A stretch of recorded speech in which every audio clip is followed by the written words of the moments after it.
Hi viewers, how are you? I hope you are doing well. I am Sarfraz and you are watching Digital IT Fixer. Last हमने जो discuss किया था वो हमने एक अपना मेन्यू बनाने की कोशिश की थी। टॉप बार पे जो मेन्यू होती है, अब मैं क्या करने जा रहा हूँ कि मैं इसमें एक लोगो ऐड करने जा रहा हूँ जो कि वेरी वेरी इंपॉर्टेंट है किसी भी हेडर के अंदर। तो आप देखेंगे किसी भी वेबसाइट को आप देख लें तो सबसे पहले उसका लोगो नज़र आ रहा होता है, फिर उसके बाद उसके पेजेस नज़र आ रहे होते हैं, मीन्स के उसके ये नेविगेशन बार नज़र आ रहे होते हैं। इसका भी फ़ॉन्ट फैमिली बहुत ज़्यादा मुझे जो है ना वो एक स्ट्रेट सा लग रहा है, लेकिन ये कि इसको चेंज कर लेंगे, डोंट वरी अबाउट इट। सो यहाँ पे मैं क्या करता हूँ, इस कोड को रिमूव करता हूँ, यहाँ पे एक डिव टैग क्रिएट करता हूँ जिसको मैं एक हेडर टैग क्रिएट करता हूँ। हेडर बनाने के लिए आप ट्राई करें हेडर टैग को यूज़ करें, और यहाँ पे मैं एक डिव टैग बना लेता हूँ जिसका मैं क्लास रखता हूँ लोगो, और यहाँ पे मैं एक डिव टैग क्रिएट कर लेता हूँ जिसकी मैं क्लास रखता हूँ नेविगेशन, क्योंकि नैब हमने ऑलरेडी रखा हुआ है तो नेविगेशन के अंदर हमारा नैब आ जाएगा, या नेविगेशन सेक्शन कर लें इसको, क्योंकि नेविगेशन एंड नैब का मतलब सेम ही है। तो यहाँ पे मैं इसको सेक्शन कर लेता हूँ क्योंकि इस सेक्शन के अंदर हमारी सारी नेविगेशंस आ रही होंगी। यहाँ पे लोगों के अंदर मैं क्या करता हूँ, एक इमेज टैग लगाता हूँ, IMG टैग आज हम सीखने जा रहे हैं। एक न्यू टैग आया हमारे पास IMG टैग, और डिव टैग जो है वो क्या है, ये डिव टैग आपकी डिवीजन करने में हेल्प आउट करेंगे, डिवाइड करने में हेल्प आउट करेंगे एक सेक्शन को दूसरे सेक्शन से। तो अब यहाँ पे देखिए ये अब हेडर टैग के अंदर हमारे पास ये सेक्शन 1 है, ठीक है, और ये सेक्शन 2 है। तो अब हेडर टैग के अंदर हमारे पास 2 सेक्शंस आ गए हैं। इसका डिव टैग का मतलब क्या है, डिव टैग आपका क्या हेल्प आउट करता है, डिव टैग मैंने आपको पहले बता दिया डिवाइड करेगा, और डिव हमेशा टॉप एंड लेफ्ट साइड से स्टार्ट होगा, यानी कि एक न्यू रो से स्टार्ट होगा, एक न्यू रो आप समझ लें इसको। तो यहाँ पे एक लोगो मैं डाउनलोड करने जा रहा हूँ, यहाँ पे किसी भी एक कंपनी का लोगो डाउनलोड कर लेते हैं। तो यहाँ पे लेट्स सपोज ये लोगो डाउनलोड कर लेते हैं, कोशिश करते हैं कि लैंडस्केप लोगो हो ताकि वो हेल्प आउट बहुत ज़्यादा खूबसूरत लगेगा, क्योंकि मेरा मेन्यू अभी जो है वो ज़्यादा लैंडस्केप है। तो यहाँ पे लैंडस्केप लोगो मुझे कोई अच्छा सा मिल नहीं रहा, तो ये काफ़ी बड़ा हो जाएगा। ओके, amazon.com ये भी अभी काफ़ी ज़्यादा बड़ा है, तो मैं यहाँ पे इसको ही चलें, ब्लैक है तो ब्लैक अच्छा नहीं लगेगा, वाइट कर लेते हैं। वैसे तो लोगो खुद क्लाइंट प्रोवाइड करते हैं, क्योंकि क्लाइंट जो है वो अपने लोगों के अकॉर्डिंगली ही वेबसाइट डिज़ाइन करवाते हैं आपसे। डॉक्यूमेंट्स में जाएंगे और क्लासेस में जाएंगे एंड दिस वन। तो यहाँ पे मैं इसको एक नेम चेंज कर लेता हूँ, नेम रखता हूँ लोगो, और इसका आप सेव टाइप देखें PNG है, तो आपने टाइप लाजमी याद रखनी है। तो मैं यहाँ पे logo.png ऐसे मैं इसको यहाँ पे ले आऊँगा, और यहाँ पे मैं इसको रिफ़्रेश करूँगा तो आप देखिए लोगो मेरा यहाँ पे आ गया है। अब मैंने आपको बताया था कि हेडर टैग के अंदर 2 सेक्शन है, एक सेक्शन ये, एक सेक्शन ये, तो दोनों सेक्शन एक दूसरे के ऊपर आ रहे हैं। तो मुझे अब क्या करना है, इस नेविगेशन को कलर देने की बजाय मुझे हेडर को कलर देना है। तो हेडर का टैग को अगर आपने टैग को कॉल करना है स्टाइल CSS में, मैंने आपको बताया था कि हर लेक्चर में हम प्रैक्टिस भी करेंगे और कुछ न्यू चीज़ों को भी सीखेंगे। आप क्लास से भी स्टाइल दे सकते हो, और आप डायरेक्टली टैग को कॉल करके भी दे सकते हो। टैग को कॉल करना है तो header, let's suppose header tag है ना, तो यहाँ पे मैंने डायरेक्टली इसको कॉल कर लिया हेडर, क्योंकि हेडर तो एक ही होता है हमारी वेबसाइट में, तो इसलिए इसको डिज़ाइन मिलेगा। लेकिन आप किसी भी डिव को LI को कुछ भी दे सकते हो, लेकिन उसका जो बेनिफिट है और उसका जो डिसएडवांटेज है वो आपको बाद में बताऊँगा। लेकिन अभी फ़िलहाल मैंने हेडर टैग को डायरेक्टली कॉल किया इसके टैग के नेम से, और मैंने यहाँ पे इसको कुछ स्टाइल देने की कोशिश की। Let's suppose background colour background colour black दिया, और यहाँ से मैंने नेविगेशन से जो बैकग्राउंड कलर है वो रिमूव कर दिया। तो आप यहाँ पे देखेंगे ये मेरे पास नेविगेशन जो पूरे हेडर का कलर है वो ब्लैक आ गया।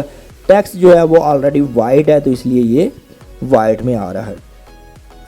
अब मैं क्या करता हूँ, मुझे चाहिए लोगो इस साइड पे एंड ये वाली चीज़ इस साइड पे चाहिए, राइट साइड पे चाहिए। तो मैं क्या करता हूँ, हेडर टैग को हेडर टैग का थोड़ा डिस्प्ले चेंज कर देता हूँ। डिस्प्ले मीन्स अभी डिस्प्ले इसका है ब्लॉक, क्या है ब्लॉक, तो मैं इसको कर दूंगा डिस्प्ले फ्लैक्स।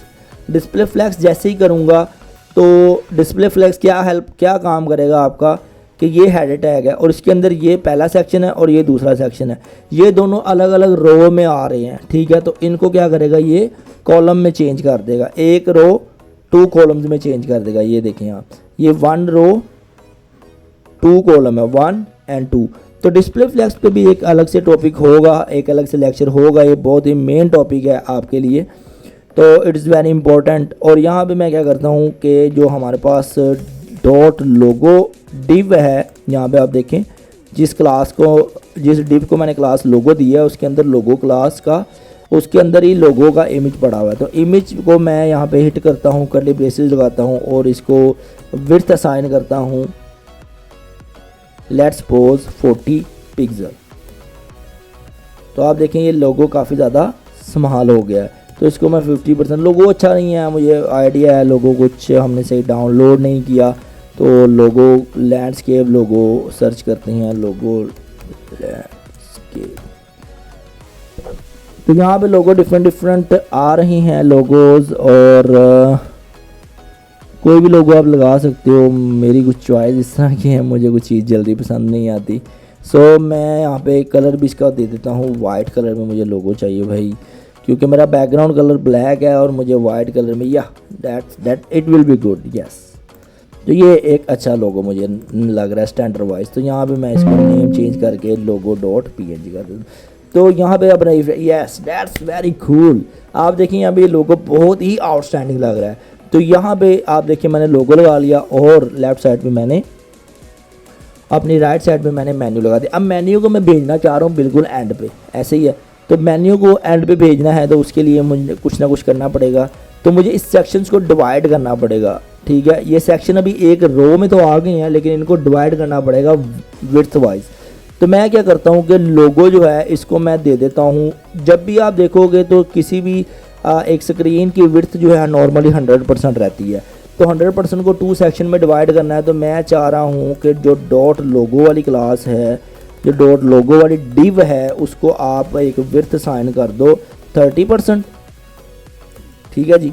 30% डिव इसको दे दो और इसको मैं 10% कर देता हूँ। लोगो काफ़ी छोटा हो गया है, 20 30, ठीक है, चले डन हो गया। यहाँ पे मैंने क्या किया, लोगो को विड्थ यानी कि लोगो की जो डिव है, लोगो डिव है, उसको मैंने 30% जो है वो विड्थ दे दिया। आप देखें 30% कितनी होगी, तो ये देखें आप इतनी होगी, ठीक है। इसमें लोगो जहाँ मर्जी आप घुमा सकते हैं। अब जो बाकी का 70% है वो मैं इसको देने जा रहा हूँ नेविगेशन सेक्शन को। तो नेविगेशन सेक्शन आई होप इधर ही होगा, जो मैंने पहले जो है ना इसकी क्लास बनाई थी, नई हेडर की बनाई थी ठीक है।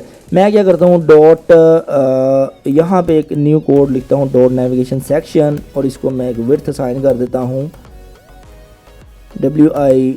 WIDTH width 70%।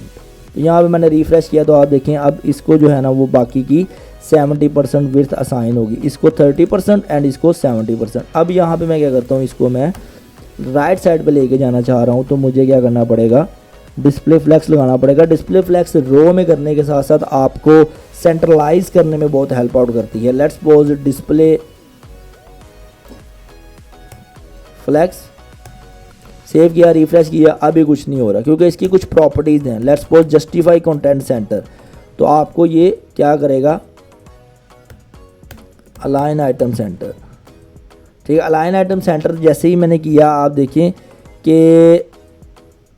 ये पहले टॉप पे आ रहा था, ठीक है, मतलब कि सेंटर में नहीं था, ये वर्टिकली सेंटर में नहीं था। तो वर्टिकली सेंटर में करने के लिए डिस्प्ले फ्लैक्स की प्रॉपर्टी है align item centre, align item centre कर लें, टॉप कर लें, मिडल कर लें, जो भी कर लें।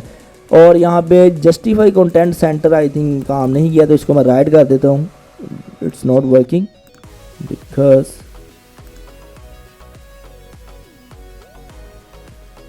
यहाँ पे इसको काम करना चाहिए।